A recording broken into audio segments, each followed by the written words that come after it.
शाम के 7 बज रहे थे तो मेरा घूमने का मन किया तो मैं दोस्तों को बुलाकर घूमने चल देता हूँ।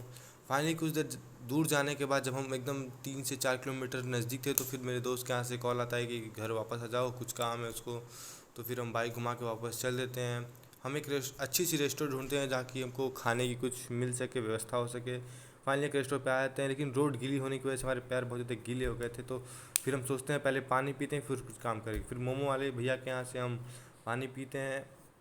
पानी पीने के बाद हम अपने कल की तरफ बढ़ जाते हैं ताकि हमें अपना पैर धुल सके। हम कुछ दूर ऐसे ही चलने के बाद हमें कल ही नहीं मिला था कि हम कहाँ अपना पैर धुलें। फिर हमने एक भैया से पूछा, उन्होंने बताया यहाँ पर कल है। फिर हम गए अपना पैर धुले। सबसे पहले मैंने अपना पैर वहाँ पे धुला। मैं तो पैर पहले अपना धुल लेता हूँ, काले हो गए थे कि वो साफ ही नहीं हो रहे थे। तो फिर मैं ऐसे ही मासूम से चेहरे होंगे साफ करता हूँ, फिर छोड़ता हूँ। मैं घर जाके अच्छे से साफ करूँगा। अपना पैर धुल रहे होंगे, मैं दूर आता हूँ। फिर मैं यही दोनों दोस्त हैं जो कि पैर धुल रहे हैं। आप देख सकते हैं मेरा पैर साफ हो गया था, उतने अच्छे से नहीं फिर भी साफ हो गया। फिर इन्होंने भी अपने पैर के अच्छे से मसाज करके अच्छे से भाई मसाज करके मलाई साफ किया अपना पैर। फिर हम लोग जाते हैं रेस्टोरेंट की तरफ, आगे बढ़ जाते हैं खोज की। फिर हम लोग आगे की तरफ बढ़ते हैं। देख सकते हैं रेस्टोरेंट में आने के बाद काफ़ी देर वेट करने के बाद हमारे लिए पानी आता है। रेस्टोरेंट में वेट करें कम से कम 10 से 15 मिनट वेट करने के बाद हम यहाँ पे पनीर बिरयानी ऑर्डर करते हैं, जो कि हमारे बिरयानी ऑर्डर किए थे। यहाँ पे पानी आता है, उसके बाद हम काफ़ी मजाक मस्ती करते हैं। हम लोग कुछ देर के बाद ही हमारी पनीर बिरयानी आ जाती है।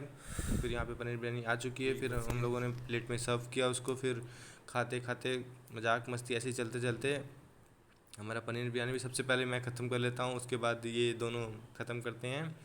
इन लोगों में खाने में काफ़ी टाइम लग जाता है। यहाँ की वैसे पनीर बिरयानी बहुत ही मस्त है।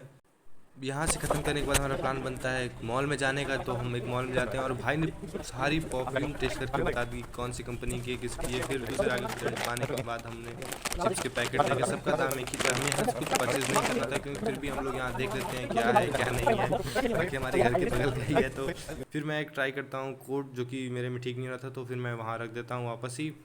फिर एक भैया आते हैं, वो मुझे बताते हैं ये कोट आपके साइज़ का नहीं है। तो फिर हम छोड़ के फिर आते हैं ऊपर लेडीज़ वाले सेक्शन में। फिर लेडीज़ के बाद हम शूज़ सेक्शन में आते हैं। यहाँ पे अच्छी अच्छी महंगे महंगे 6-7 हज़ार के शूज़ मिल रहे थे, जो कि हमारे पॉकेट में से केवल 30 या 40 रुपये थे। तो हमें इस शूज़ का कुछ काम था। खैर फिर भी हम भी एक दो बार शूज़ सब देख लेते हैं।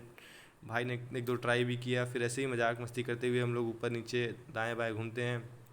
हमें यहाँ पे कुछ लेना तो था नहीं और बाहर बहुत ही तेज़ बारिश हो रही थी। तो फिर हम यहाँ पे जितना भी हो सके अधिक से अधिक अपना टाइम वेस्ट कर रहे थे ऐसे ही। शूज़ देख रहे थे, सॉक्स वगैरह भी था यहाँ पे ढेर सारा, तो हम देख रहे थे। तो भाई ने तो एकदम हद ही कर दी थी, इतनी सारी शूज़ ट्राई कर ली थी, शूज़ सैंडल जितने भी सब ट्राई कर। तो हम और भाई जो है दूसरे वाले भाई को धक्का दे के बाहर निकलते, भाई बस कर यार बस कर, अब तेरा हो गया, कुछ लेना तो है नहीं, फालतू टाइम पास कर रहा है। तो फिर हम भी यहाँ से शूज़ सेक्शन से बाहर ऐसे भी करके इसको निकालते हैं बाहर। यही है बुलंडा, देख सकते हैं आप। फिर हम ऐसे ही नीचे की तरफ जाते हैं। यहाँ पे बहुत सारे मतलब अच्छे अच्छे प्रोडक्ट्स नहीं थे हमारे लायक। खैर हमारे पास, आपको मैंने पहले ही बताया, 30 से 40 रुपये थे, तो उस लेने का कुछ फ़ायदा तो है नहीं।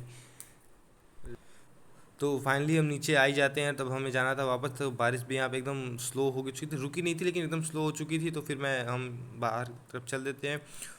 और यहाँ जाते मुझे याद ही नहीं आया कि मेरे को अपना बैग भी लेना है। तो फिर मैं आगे जाता फिर भूल जाता हूँ। फिर मैं वापस से अपना बैग लेता हूँ, भैया को कूपन देता हूँ और मैं नीचे की तरफ उतर जाता हूँ। तो फिर यहाँ पे हमारी प्लान बनती है कि एक चाय पी के सब अपने अपने घर चलते हैं। लेकिन अफसोस मेरे घर से भी कॉल आ गया था। मैं बोल दिया तो मैं चाय नहीं पी पाऊँगा, तुम लोग पी लो, मैं चलता हूँ। तो बोले ठीक है, तुम लोग को मतलब मैं तुमको छोड़ देता हूँ, उसके बाद फिर हम लोग चाय पीते हैं। बोले ठीक है। तो भाई ने ये अपनी KTM निकाल ली। काफ़ी सारी मजाक मस्ती हो गई थी हमारे साथ, क्योंकि आज का जो शाम था वो 9 बज चुके थे। तो भी हमें बहुत अच्छा लग रहा था। तो भाई ने मेरे साथ एक मजाक किया, मतलब दोस्त को बैठा लिया और मुझे बिना बैठाए आगे निकल गया।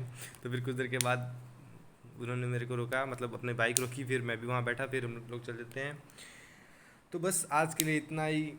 चैनल को लाइक कर दो, मेरा मतलब है वीडियो को लाइक कर दो, चैनल को सब्सक्राइब कर दो और